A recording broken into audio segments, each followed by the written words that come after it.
বৌরানীর হেসেলে সবাইকে স্বাগত। আজ আবারও একটি নতুন রেসিপি নিয়ে আপনাদের সামনে হাজির হয়ে গেছি। আজ আমি বানিয়ে দেখাবো শসার তরকারি।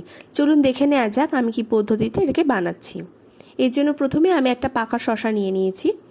এবার একটা পিলারের সাহায্যে আমি উপরের যে খোসাটা সেটাকে ছাড়িয়ে নিচ্ছি। এবার দুদিকের অংশটাকে আমি কেটে বাদ দিয়ে দিলাম। আর মাঝে যেহেতু এটা পাকা শসা তাই ভেতরে অনেকটা দানা হয়ে থাকে, সেটাকে বাদ দিয়ে দেব। ঠিক এইভাবে কেটে নেব। এইভাবে ছুরির সাহায্যে দানাটাকে বাদ দিয়ে দিচ্ছি। বাদ দেওয়া হয়ে গেলে এটাকে আপনারা ছোট ছোট টুকরো করে নেবেন। যে যার ইচ্ছে মতন আপনারা সাইজ করে এটাকে ছোট টুকরো করে নেবেন। এবার কড়াই এখানে দিয়ে দিচ্ছি সর্ষের তেল, 2 চামচ মতো সর্ষের তেল দিলাম। আর দিয়ে দিচ্ছি 1 কাপ মতন চিড়ে। এখানে মোটা দানা চিড়ে নিয়েছি আমি, সেটাকে আমি এখানে তেলে ভেজে নেব। ওই 20 সেকেন্ড মতন হালকা করে ভেজে নেব। দেখুন চিড়েটা ভাজা হয়ে গেছে, বেশ অনেকটা ফুলে এসেছে, মানে কিন্তু চিড়েটা ভাজা কমপ্লিট। এবার এটাকে আমি তুলে রাখবো অন্য একটি পাত্রে।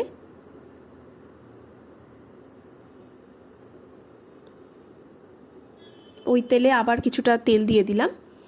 এবার ফোড়ন হিসেবে দিয়ে দিচ্ছি শুকনো লঙ্কা একটা আর কিছুটা পরিমাণে গোটা জিরে। এটাকে কিছুক্ষণের জন্য হালকা করে নাড়াচাড়া করে নিলাম। এবার যে শসাটা আমি কেটে রেখেছিলাম সেটা দেখুন ঠিক এইরকমভাবে ছোট ছোট টুকরো করে নিয়েছি। এবার এই শসাটাকে এখানে অ্যাড করে দিলাম আর এটাকে কিছুক্ষণের জন্য নাড়াচাড়া করে নেব।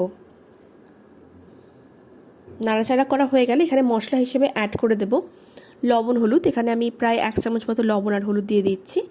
আর দেব শুধুমাত্র জিরে গুঁড়ো, খুব সামান্য পরিমাণে জিরে এখানে ব্যবহার করছি। এবার এই সমস্ত কিছুকে ভালো করে মিশিয়ে নেব আর কিছুক্ষণ ধরে এটাকে লো হিটে রান্না করে নেব। 4 থেকে 5 মিনিট এটাকে ঢাকা দিয়ে রাখলাম যাতে শসার মধ্যে যে জলটা সেটা বেরিয়ে আসবে। দেখুন খুব ভালোভাবে জল বেরিয়ে এসেছে।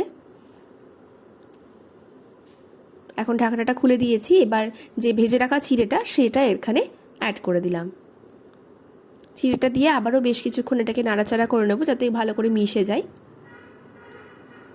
মেশা হয়ে গেলে এখানে আমি খুব সামান্য পরিমাণে একটু চিনি দিচ্ছি, যেহেতু নিরামিষ রান্না তাই জন্য।